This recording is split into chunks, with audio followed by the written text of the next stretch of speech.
మనతో కొంతమంది భక్తులు ఉన్నారు. అలానే ఇక్కడ ఒక మహిళకి అమ్మవారు పూనింది అన్నారు. అసలు అమ్మవారు ఏం చెప్తుంది అంటే మన భాష వేరు, తల్లులు వచ్చి మాట్లాడే భాష వేరే ఉంటుంది. అసలు ఆమె ఏం చెప్తుంది అనేది ఆవిడ మాట తెలుసుకుందాం. అమ్మ చెప్పు అంటే మేడారంలో నీకు అంటే ఇట్లా దేవత మీకు వచ్చిందని చెప్తున్నారు. మీరు సమ్మక్క సారలమ్మ ఎవరు?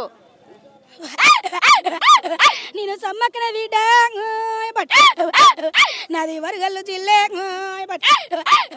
నాది తాడవాయి మండలం నాది ములుగు తాలూకా నాది ఎడమెల్లం పెళ్ళి నేను 100 వేలిందన్నే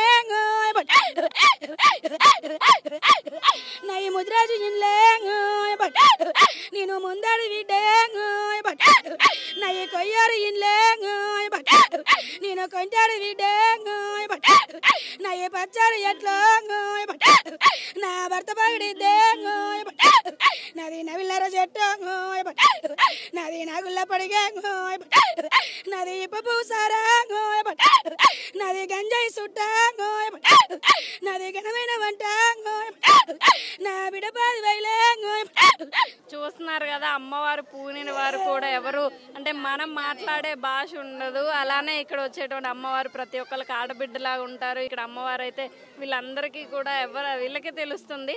సో వీళ్ళందరూ మనం చూడవచ్చు. ఇక్కడ ఉన్నటువంటి వాళ్ళందరూ కూడా అమ్మవారు పూనింది అన్నట్టుగా అమ్మవారిని పట్టుకొని ఆమె చెప్పేటువంటి మాటలు వింటూ ఆమెకి ఏం కావాలో చేస్తూ ఉంటారు. ఇక్కడ ఉన్నటువంటి ఏదైతే మంచినీళ్ళతో పాటు వాళ్ళు కొంచెం బెల్లం కలిపించి అమ్మవారికి అయితే పానకంలా చేసి ఇస్తారు. అది ఆమెకు బాగా ఇష్టం అని చెప్పేసి ఇక్కడ తాపిస్తూ ఉంటారు. అలానే ఇక్కడికి వచ్చేటువంటి భక్తులు చాలా మంది కూడా అమ్మవారు పూనిందంటూ ఆమెకి ఇష్టమని అన్ని చేస్తూ అలానే ఏం చెప్తుంది అని చెప్పేసి చాలా ఆతృతగా ఉంటారు. ఇక్కడ అసలు లాస్ట్ అండ్ ఫైనల్ గా అసలు ఏం చెప్దాం అనుకుంటున్నారు ఆఖరిగా? నేను ఖర్చులేదని బిడ్డ రాజ్యాలన్నీ నాయే అన్నీ చెప్తున్నా కానీ నా గురించి అడిగితే చెప్పట్లేదు. మరి ఎందుకు చెప్పను బిడ్డ? మరి చెప్పండి, నాకు ఎలా ఉండబోతుంది? బంగారం లాంటి భవిష్యత్తు ఉంది బిడ్డ నీకు. గవర్నమెంట్ జాబ్ కోసం కొట్లాడి ఆయన బిడ్డ. నీకు ముందట మంచి భవిష్యత్తు ఇస్తా నేను, నన్ను నమ్ముకుంటే. ఇక్కడికి వచ్చిన భక్తులందరూ నిన్ను నమ్మే వస్తున్నారు కదా? నన్ను నమ్మే వచ్చిరా బిడ్డ. నేను ఈనాడు కాదు, నేను ఆనాడు కాదు, నేను తాతల నాడు, నేను తండ్రుల నాడు, నేను ముత్తాతల నాది 2 వల్ల బిడ్డ.